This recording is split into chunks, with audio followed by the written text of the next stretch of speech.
तथा एनसीईआरटी पाठ्यपुस्तकों पर आधारित 5वें दिवस प्रार्थना सदस्य के साथ प्रारंभ हुआ। श्रीमती अभिका और श्रीमती प्रतिमा जी के द्वारा प्रार्थना दया कर दान पुस्तिका प्रस्तुत की गई, जिसमें सभी शिक्षक छात्रों को भाग लिया। सर्वप्रथम प्रशिक्षण का प्रारंभ एआरपी श्री रमेश मेहरी सर द्वारा किया गया, जिसमें रमेश सर ने आईकेएस इंडियन नॉलेज सिस्टम पर बात की, जिसमें उन्होंने प्राचीन भारतीय शिक्षा पद्धति के बारे में बताया, पूर्व वैदिक काल उत्तर वैदिक काल के बारे में चर्चा की, साथ ही साथ आधुनिक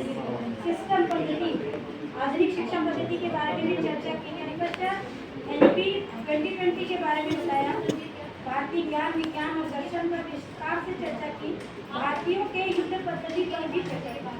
तत्पश्चात एसआरजी प्रीति बहन जी का आगमन हुआ, उन्होंने प्रशिक्षण की गुणवत्ता पर चर्चा की। अब तक की 4 दिन में हुए प्रशिक्षण प्रश्नोत्तर विधि से पुनः प्रकाश डाला, जीआरआर पर बात की, इंस्पायर अवार्ड पर चर्चा की, उन्होंने पुस्तकालय की उपयोगिताओं पर भी चर्चा की, उन्होंने साथ ही साथ मेंटल पॉल्यूशन के बारे में भी बताया। तत्पश्चात एसआरजी मैम ने संदर्भदाताओं की प्रशंसा की और प्रशिक्षुओं को प्रोत्साहित किया। एसआरजी मैम के प्रस्थान के उपरांत संदर्भदाता रमेश सर द्वारा पुनः प्रशिक्षण का प्रारंभ किया गया।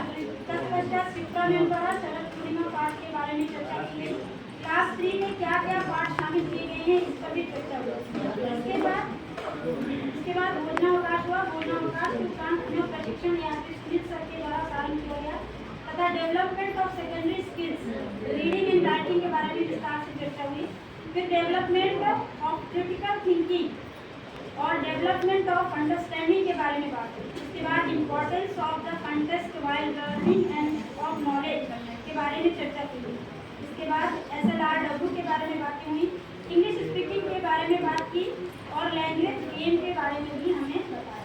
5वें दिवस का ये प्रशिक्षण अत्यंत उपयोगी रहा और हम सभी लोग अपने विद्यालय में जाकर बताए गए चरणों का उपयोग कर बच्चों के सीखने हेतु एक अच्छा वातावरण प्रदान करने का प्रयास करेंगे, जो कि निश्चय ही हमें निपुण लक्ष्य को प्राप्त करने में काफी सहयोग